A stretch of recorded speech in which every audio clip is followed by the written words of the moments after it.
Hello everyone, welcome to back my channel. I hope everyone is having a wonderful day. Before starting the video, please go ahead and hit the subscribe button and give this video a thumbs up.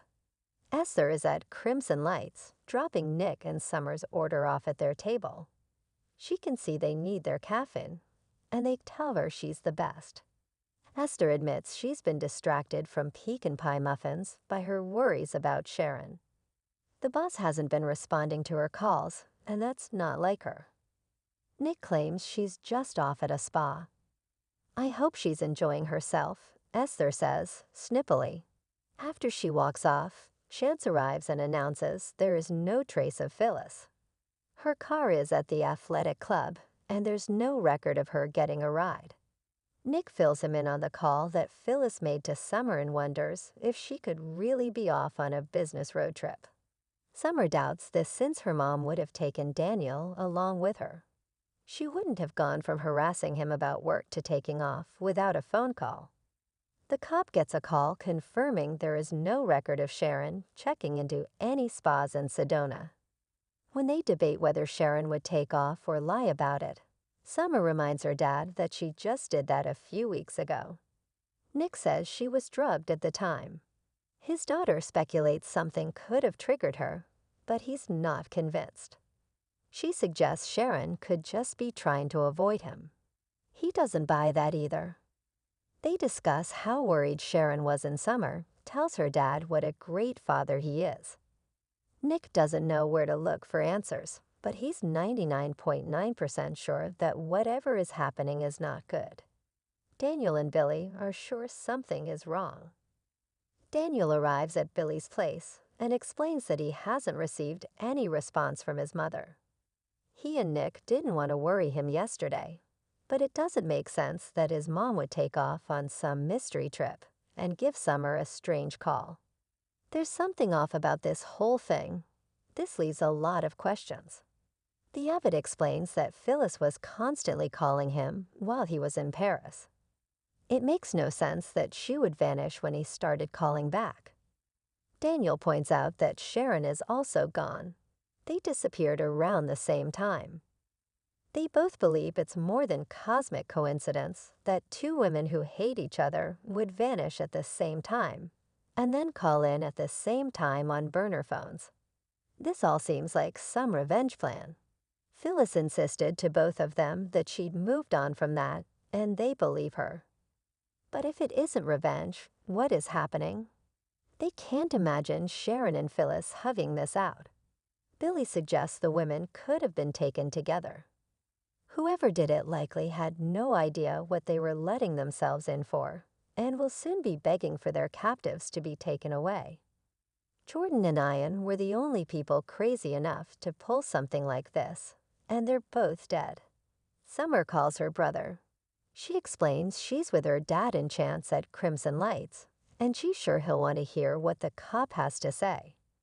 Once Daniel gets off the line, Billy tells him he has a lot riding on Phyllis, so he wants to go with him. Phyllis and Sharon look for someone to blame. Phyllis wakes up whining on the couch in the basement of the medical clinic. She had a good night's sleep thanks to Sharon not drooling on her shoulder. When she checks for coffee, she says Sharon's already done a number on it. There was no alarm this morning, which has her wondering if their host wanted them to sleep in. Sharon has been flipping through books and looking for clues about who their captor might be. Knowledge of that may be the only weapon they have. Phyllis doubts they would leave something around to reveal their identity. Sharon is sure the location must be some kind of clue. Connecting the dots, Phyllis whispers that the voice knows about her mental issues. "I think we are on the last stop of your bipolar express," she suggests. Sharon thinks their captor could be a doctor or patient. If Phyllis isn't going to help, Sharon wants her to shut up. The redhead suggests that digging for an identity could just anger the voice. Sharon claims they can use any information they find to get out of there. Claiming she has a better idea, Phyllis says they need to bargain. She reminds her that they are the moms of Victor's grandchildren and the Newmans have deep pockets. Everyone has a price, and they only need to have it named. Just sticking them in a room together can't be the reward. That would make no sense. Sharon is still determined to find out why they are there. Not concerned about that, Phyllis would be happy to hand off a pile of money to end this. They bicker about Sharon being on both sides of the padded wall. Sharon insists this is no typical kidnapping. Someone is trying to force them to face their past. It could be someone who wants them to learn from their mistakes. Phyllis says that will never happen. Sharon is sure that this is the work of someone who hates how much they hate each other and may have been affected by their conflicts in the past. Although she's not accusing anyone, Sharon doesn't think it's far-fetched to assume that whoever is behind this could be a relative. Immediately, Phyllis takes this as a suggestion that one of her children could be responsible for this. She thinks this is insane, but it makes sense to Sharon in a twisted way. They have been watching them attack each other for years. Phyllis thinks that Sharon should be in a cell for the rest of her life because of what she did to Daniel. Grasping this, Sharon argues that the kids may have realized Phyllis will never drop this, so this is their way to save her from herself by locking them up to sort this out. Offended, Phyllis declares that Sharon is the one who needs saving and has Nick on speed dial for it. Turning it around, Phyllis reminds Sharon of what Faith has been through. Maybe she's trying to teach her a lesson. Sharon says her daughter doesn't have the resources for this. Then Phyllis suggests Mariah could have done it. When Sharon shoots that down, Phyllis nominates Nick. He must be sick of their fighting, and he might want them to finally work things out. Dismissing this as ridiculous, Sharon says there's no way Nick would want them praying for their lives. They start bickering about who he cares about more until Sharon turns the possible blame back on Phyllis' children. Nick asks Summer how things stand with Chance. Back at Crimson Lights, Nick asks Summer how things are going with Chance. She explains that they are being civil to one another, but it's hard for her to be with him after the way he treated Daniel. Her father reminds her that he was just doing his job. She'll concede it, and she's always admired how devoted he is to his job, but she wanted his support. Instead, he felt like the enemy. But he has gone out of his way to help, and that means a lot. As they talk about Phyllis, Nick urges her to be positive, sure that she will come firing back into town. His daughter can't shake her memories of what happened to Heather. They all urge Daniel to be positive, but look at how that turned out. Nick will concede all that, but for the time being, they need to send out positive energy. Billy and Daniel join them as Chance returns. The cop explains that there's no record of Phyllis taking a ride, and there's no record of Sharon at any spa. They basically have no idea what's going on. Billy explains that he and Daniel suspect Sharon and Phyllis are together and not by choice.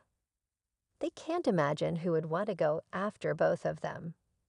They continue speculating and wondering if this is all random or if the only people involved are the two women. When Esther comes out with a refill for Nick, she asks if he's heard from her boss.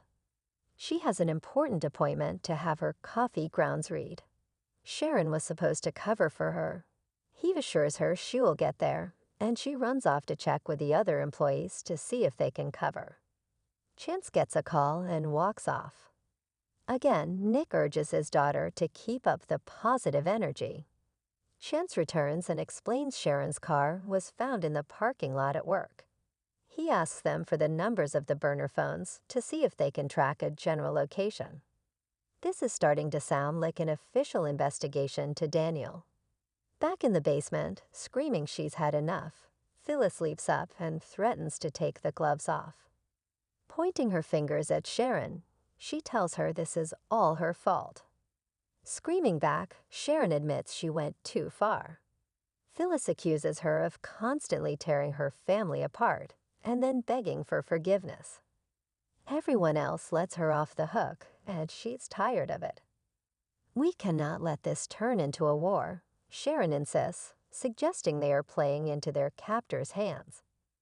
Do they want us to finally get along, or do they want us to kill each other?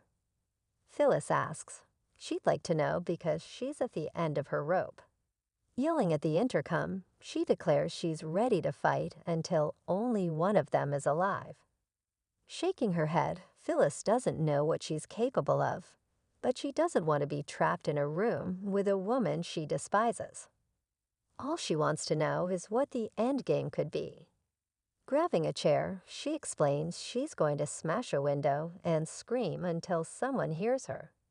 Trying to wrest it from her hands, Sharon complains she's going to get them killed. Begging for the chair, Phyllis insists she has to do something. When Sharon reminds her it's the middle of winter, she lets it drop. They sit down and Sharon apologizes for accusing her kids. But whoever is behind this is someone who knows them and hates them. Glaring up at the intercom, Phyllis asks if they are entertained by this.